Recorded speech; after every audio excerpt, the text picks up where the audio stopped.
Is the cloud secure? It comes up a lot, and it's a really loaded question because there are so many different ways that you can go to the cloud.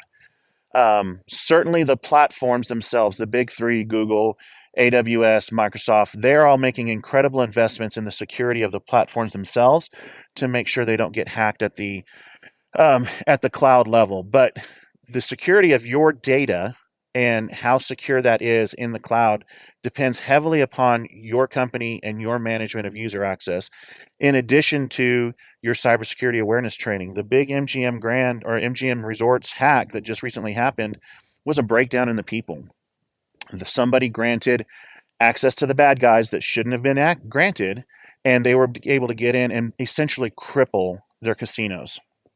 So, when you're going through and looking at a cloud platform, it's obviously very important to understand how you're going to the cloud. Are you controlling your user access? Are they controlling user access? Because it could be something as simple as going to Salesforce, where they're actually managing all the user control, and you're just actually making sure that your usernames and passwords are strong and are not getting out to people.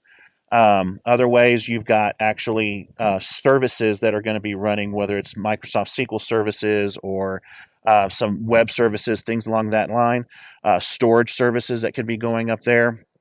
All of these have their own little hiccups, but all of them really hinge on how well you as a company are managing your user access and your user control.